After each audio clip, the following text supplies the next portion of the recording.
Now, by pure coincidence, during the break, we were having a conversation about tea, and Refreshestheparts is the joint favourite here at 7-2, although no chance of that happening in this studio this afternoon. Breakheart at 7-2. The money horse, though, Robert, is Captain Kendall, 9-2 from 7-1.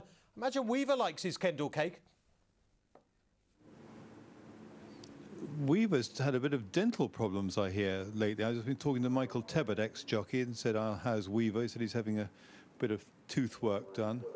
Maybe he's been using his teeth too much. But anyway, if he's watching, Jason, I hope you'll be okay. All-weather debut for Captain Kendall, so he's always taking a bit of a chance. And also, another chance, he's been off since May. But David Evans is a shrewd cookie and a good jockey on board, young Owen Walsh, who claims the £5. I think, I'm sure that Joey Haynes will get another good tune out of Breakheart. And I think dropping this one back in trip was the answer. 1 over a mile at Kempton, having not lasted home over a mile and a half in previous runs. Going forward there is West Side and Siobhan Miller. No winners from 15 starts.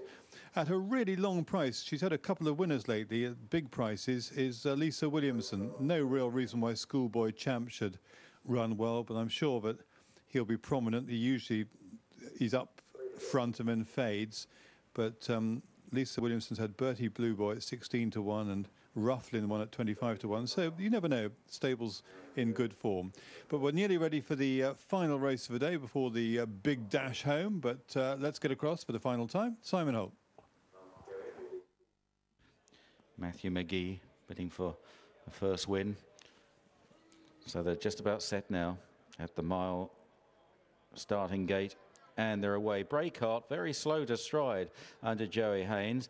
In the early charge, up there is Captain Kendall to the outside of Schoolboy Champ, with right there too in the pink sleeves, Blood, Sweat and Tears. A couple of lengths to Higher Rock and Exo Puncher and Refreshestheparts. The front trio going on very quickly, possibly too quickly. Well out of it at the moment. Aquilifer at the back with Breakheart.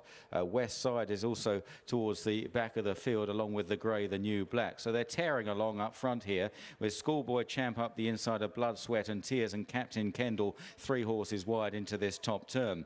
A couple of lengths away then is Exo Puncher on the outside of Refreshestheparts, and these are some way ahead of the others who are headed by Higher Rock, the new black on the outside of West Side, then Aquilifer as they make this turn and head now towards the last 3.5 furlongs, and Breakheart trails right out the back of the field, didn't get away very well, and it's Schoolboy Champ that takes over now from Blood, Sweat and Tears in this Tanridge all-weather hands and heels apprentice handicap. And down the side and heading to the home turn, it's Schoolboy Champ and Matthew McGee, who's gone 2 lengths clear. Blood, Sweat and Tears looking dangerous in second, and then behind these Captain Kendall and Refreshestheparts. Then the new black making ground on the outside. They're followed by Exo Puncher as they swung the corner. Blood, Sweat and Tears probably got to the lead, but not for very long. Coming through over on the far side with a run is Refreshestheparts now. This one challenging hard, and Higher Arc is also getting up the fence. Exo Puncher and the new black is Refreshestheparts, who's just about in front from Higher Arc and hitting the line. Refreshestheparts goes on to win,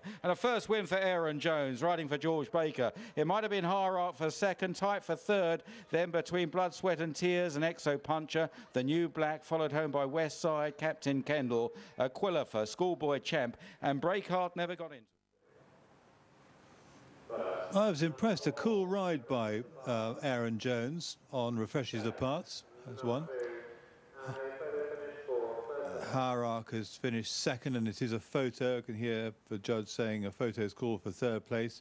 But he was just in behind the leaders. They went very fast early on, so he knew that they'd come back. And Aaron Jones came through on Refreshestheparts on the inside and stormed home to win. Higher Arc and Alice Haynes have finished second, and it's a tight call for third place. But Refreshestheparts for George Baker, as I said, been beaten favourite in her last 3 runs at Wolverhampton. But anyone who's remained loyal to Refreshestheparts would have collected today. You can see them well fanned out there. I don't think there'll be too many problems in the stewards' room there. They all ran pretty well. I thought a good ride, getting a pat down the neck there. Delighted Aaron Jones. That's his first win from 6 rides, I think.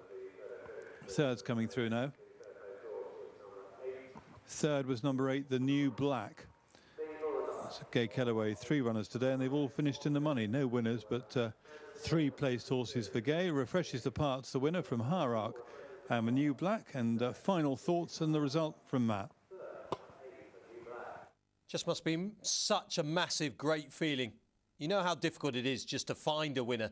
So picking winners is hard enough. To ride a winner, though, it must be the absolute tops. And Aaron Jones, as with Philip High before him, his debut trainer, victory.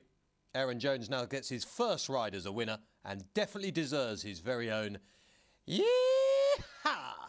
7-2 second favourite for the Refreshestheparts. Hierarch for 10-1 and the New Black at 16-1, who was running on strongly.